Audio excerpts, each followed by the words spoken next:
Sungguh amat lucu sekali. Peristiwa yang terjadi hanya untuk duniawi. Seseorang yang berjuang demi kemerdekaan tidak sama sekali berharap atas harta kekayaan maupun derajat sosial yang akan didapatkan, melainkan kebebasan, kebahagiaan. Itulah yang akan didapatkan. Akan terkubur dan terpendam seluruh manusia jika di dalam akal pikirnya telah dikelilingi oleh harta dunia. Tak ada satupun yang dapat mengambil harta warisan yang telah diamanahkan. Tatkala itu sudah terjadi, maka akan menjadi kebinasaanlah bagi orang-orang yang sama sekali tak sampai kepada kemurnian.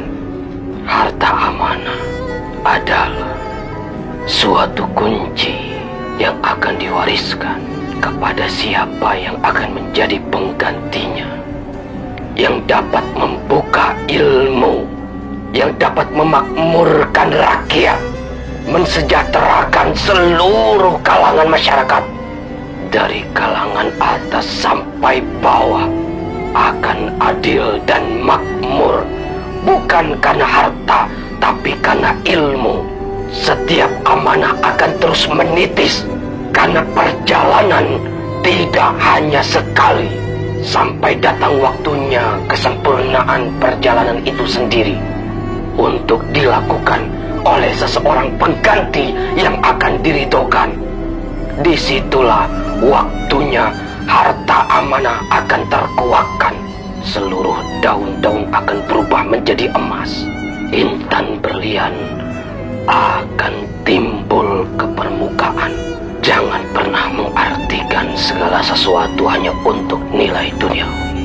Bukankah Rasul kita, Nabi kita Muhammad Sallallahu Alaihi Wasallam hanya meninggalkan dua hal setelah kehidupannya usai: Al-Quran dan hadis. Tak ada sedikit pun harta yang ditinggalkannya kecuali suatu petunjuk untuk jalan manusia agar menuju kepada kebahagiaan mutlak sampai akhir hayatnya. Wahai rakyat Indonesia, bangunlah dari tidurmu. Jangan bermimpi hanya karena ingin memiliki kekayaan. Kekayaan hanya untuk tujuan kesenangan. Kesenangan hanya sesaat, dan setiap waktu yang sesaat itu hanya akan dibinasakan. Tunggulah waktunya. Siapa yang akan membuka atas tabir harta warisan amanah, Nusantara akan berjaya. Nusantara akan berjaya. Nusantara akan menjadi pemimpin dunia. Dan ketahuilah, harta sesungguhnya adalah isi Al-Quran.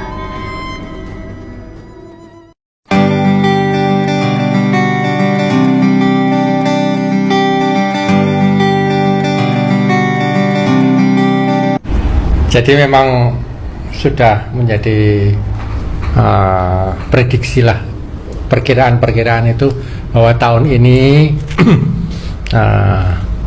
dana mana itu akan digulirkan kepada masyarakat. Tapi kan kita harus mempelajari dari mana ini caranya, sistemnya bagaimana. Harus dana ini bisa bergulir. Dan dengan semua dengan sistem.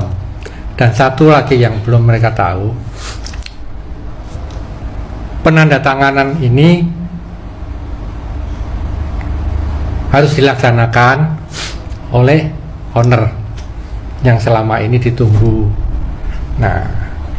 Owner dan mana? Ownernya ini sebenarnya ya memang sudah ada. Cuman beliau itu belum mau memunculkan diri.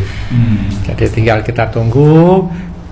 Kita sudah siapkan kantor di Jakarta untuk beliau hadir di setiap beberapa bank asing dan di Bank Indonesia.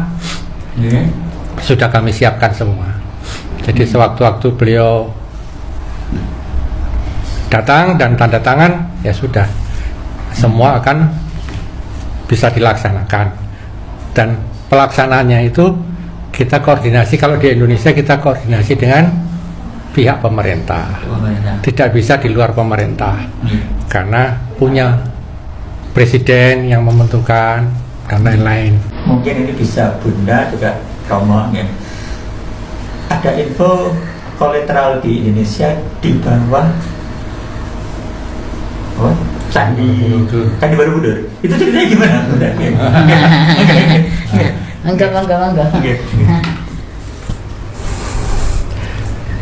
Ya memang kalau orang diterangkan secara logika ya susah ya. Tapi memang dari dasar dulu, dari zaman Nabi Sulaiman sudah ada di situ. Jadi memang sudah tertanam. Nabi kenapa ditaruh di sana? Di bawahnya candi. Ya, sebenarnya di situ ada sistemnya yang bagaimana bisa masuk ke dalam bunker. Ya. Nah, itu ada pakai pin semua, bukan pakai dengan goib-goiban, tidak. Ini sekarang sudah menggunakan elektronik semua. Jadi pakai laser, kita lihat semua canggih semua. Jadi sistem gudang itu sekarang sudah sangat canggih, sudah menggunakan elektronik semua. Jadi tidak dengan yang gaib tidak ada. Nah, sudah terjaga rapi, sudah tersistem rapi. Di bawah candi. Di bawah itu banyak di titik-titik di mana itu disimpan dan tidak bisa dibobol. Bagaimana? Karena di bawah itu ada sistem untuk membuka, itu turun ke bawah aja sudah 300 meter dari permukaan tanah. Letak gudang itu 300 meter di bawah, di tanah, di atas tanah ini ke bawah 300 meter. Dipakai lift turunnya. Jadi sistem. Di bawah candi ada liftnya? Ada lengkap semua, tapi orang nggak tahu loh, bagaimana pakai sistemnya. Terowongan di bawah tanah itu sudah lengkap semua, canggih semua. Jadi memang kalau sekarang bagaimana contohnya? Semuanya ini saya akan sedang mempersiapkan untuk memasukkan kolateral ke Javas Bank. Nah, malam ini atau besok kolateral itu harus sudah ada di bunkernya Javas Bank. Saya harus membayar operasionalnya itu $500, $500 untuk pekerjaan itu. Kalau dilewatkan atas kan ketahuan bagaimana cara barang itu masuk ke sana. Tahu-tahu dalam waktu 1 hari sudah siap. Seperti kami masukkan uang ke Bank Indonesia, ke bunkernya Bank Indonesia, itu sudah dalam waktu singkat pun sudah bisa dari gudang-gudang. Itu punya sistem tersendiri. Itu prosesnya bukan proses yang biasa. Bukan goib-goiban, tapi itu karena kecepatan kendaraan yang kita buat ini seperti laser, kecepatan melebihi jet, tahu-tahu sudah sampai.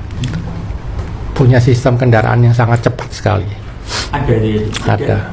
Dan bukan goib, itu bukan. Nah, makanya sering ada kalau bukan goib. Makanya sering tanggih gitu. Ya, tapi makanya kan ini nanti lama-lama kan diperbaiki lagi karena di bawah ini sudah cagak-cagak, lempengan-lempengan ini sudah lemah. Makanya sering ada gempa, ada apa kalau lagi kerja. Itu seperti itu. Enggak mungkin gudang itu dibuka di atas, dibawa ke gotong, itu enggak mungkin. Tapi kembali ke tadi kolateral yang di bawahnya candi itu membackup untuk dana apa? Dana kenabian. Dana kenabian. Oh, dana kenabian. Berarti belum terpakai ya? Belum. Itu belum, nanti belakangan itu. Kalau sudah manusia sudah paham tentang akhir zaman, tentang bagaimana manusia untuk bisa sedekahnya itu sudah benar-benar terpikir kalau sedekah itu adalah salah satu kunci bagaimana ibadah kita diterima oleh Tuhan. Nah, kalau sudah paham semua seperti itu, maka ini akan diangkat. Karena di dalam itu banyak sistem-sistem, bukan hanya harta, tapi sistem-sistem bagaimana kita menjadi sistem rolling program. Manusianya itu bisa di rolling program.